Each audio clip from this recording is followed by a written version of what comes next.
सबसे खौफनाक जंगल की कहानी एक बार देख लिया तो भूल नहीं पाओगे। क्या आपने कभी सोचा है कि कुछ जंगलों में जाने वाले लोग वापस क्यों नहीं आते? क्या सच में जंगल के अंदर कोई भूतिया ताकत मौजूद है या ये सिर्फ अफवाहें हैं?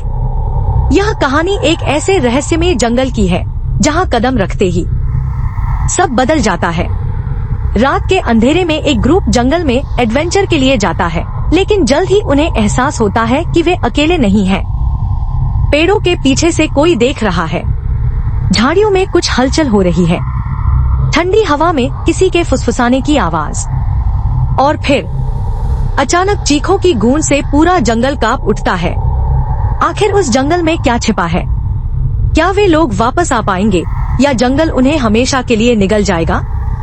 इस कहानी को अकेले मत देखना, कमजोर दिल वालों के लिए नहीं। आज बहुत दिनों के बाद कंपनी की तरफ से सबको कुछ दिनों की छुट्टी मिली थी। आकाश और उसके साथियों ने उदयपुर जाने की योजना बनाई। सब जाने के लिए बहुत उत्सुक थे। सुबह सब गांव की तरफ निकल पड़े। आकाश और उसके सभी दोस्त मज्जा करते हुए जा रहे थे। गांव दूर होने के कारण जाते जाते रात हो गई थी।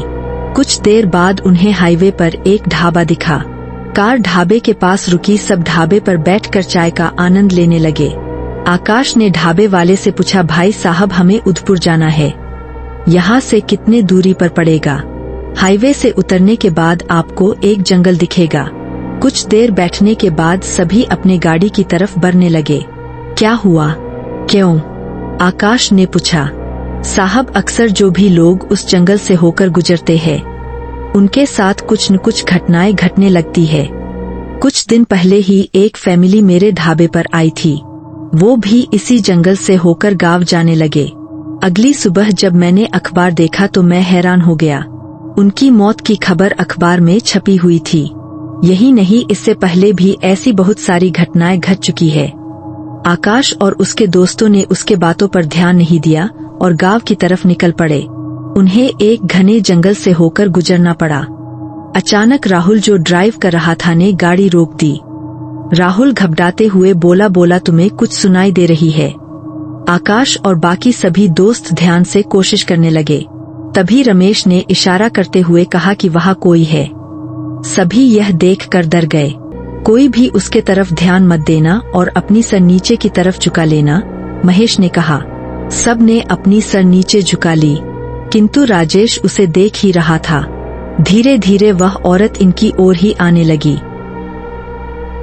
उसकी लाल लाल आंखें और हवा में उड़ती बाल सबको डरा रही थी। राहुल ने गाड़ी यू टर्न ली और तेजी से ढाबे के पास पहुंचा। अब जाकर उनके सांसों में सांस आई। सब भागते भागते ढाबे के अंदर गए। उन्हें घबराए हुए देख ढाबे वाले ने पूछा, क्या हुआ साहब, आप इतने घबराए हुए क्यों हैं?